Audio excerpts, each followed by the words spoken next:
This is Caroline again with our behavior channel.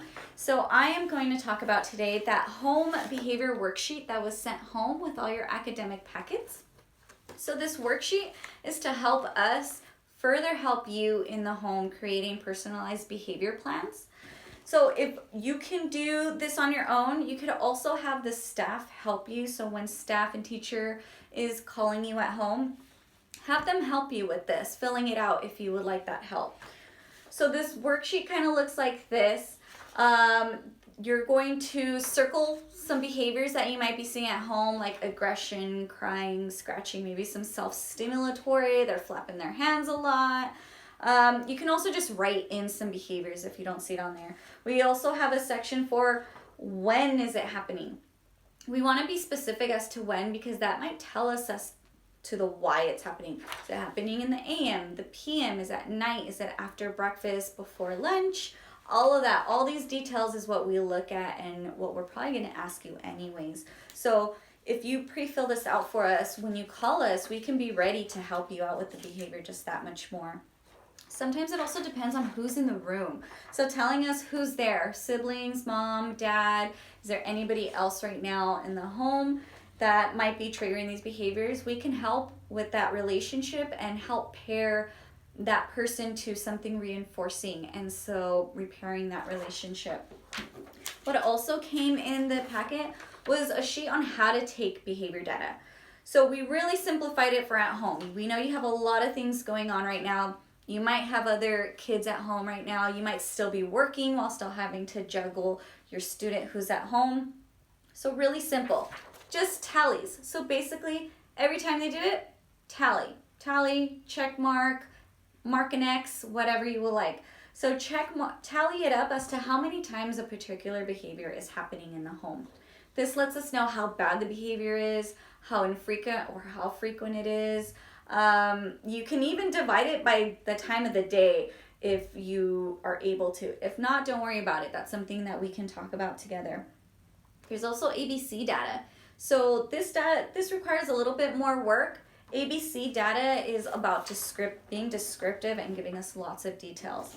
When we say ABC data, it looks like, I have it. Okay, ABC data.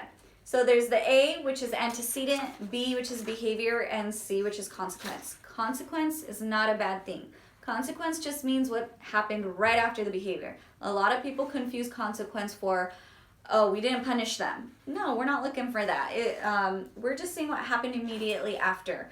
So antecedent, what happened right before the behavior? Were you giving them an instruction? Were they playing alone?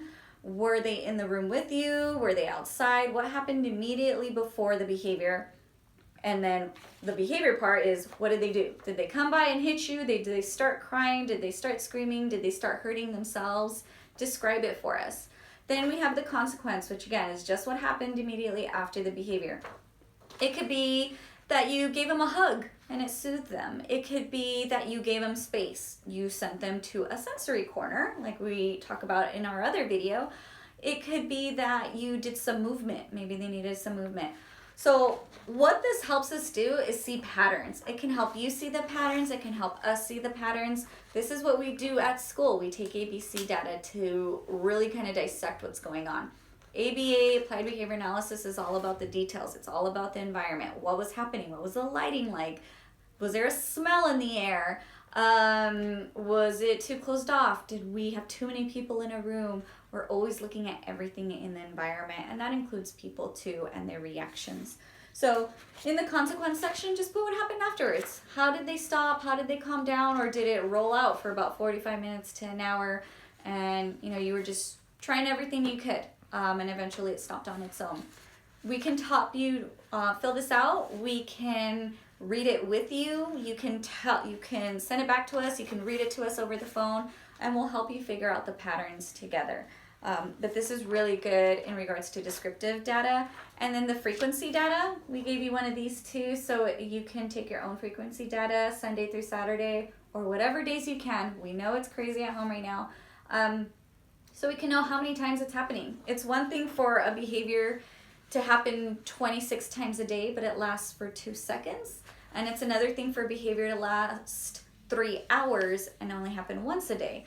There's still can be, very hard to deal with, but it also helps us to figure out a plan and how to decrease that behavior, how to teach them another way of expressing whatever they're trying to communicate.